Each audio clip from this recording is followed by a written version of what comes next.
Hey Matt, so I just want to show you that, I'm making progress. Again, there's no real concern with the queries for how Mark structured them. Actually, it was really smart that he suggested to kind of just have some basic raw data.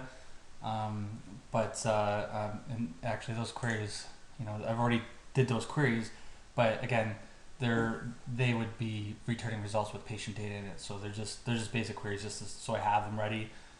The biggest thing is really two parts. One is unidentifying the patient data, um, and showing a relation though to the data with a fictitious patient ID. So that's what I've been working on, and it looks good, and I have it working. So I just want to kind of show you what's happening. So here, it's just pulling all the demographic data and then ordering it based on the demographic number. So then that way, all the data that's pulling, this is just going to pull through the measurements at the moment, but don't worry about that, I guess.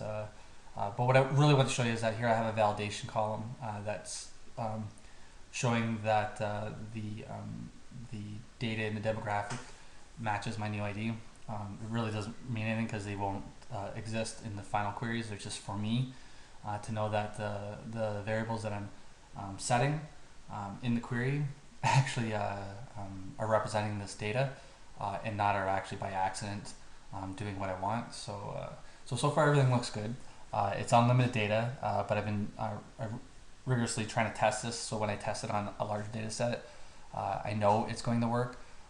But again, I still want to continue on this morning with testing and moving it into some larger data sets, so I can confirm that this will not crash any systems or cause any problems. Not even hopefully not even cause problems for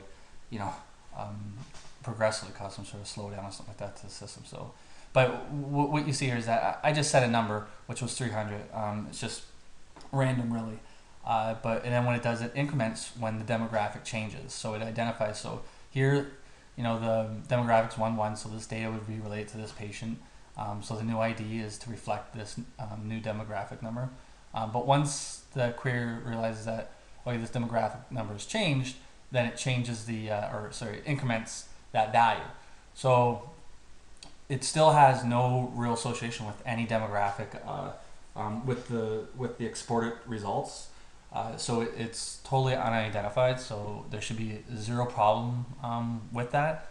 And I think it's actually pretty neat because it's actually built right into the query. It's not something like they have to export it with the demographic number in the Excel spreadsheet and then pull it out themselves. That this will happen within the query. So that's where I'm at now. And it like I said, you can see that it's consistently pulling or creating the correct value. So really, these just have to match, right? These three, because the demographics here are all the same for this values. And now what we have is like a relation to no patient, but relation within the pulled results for the data that's relevant to each other.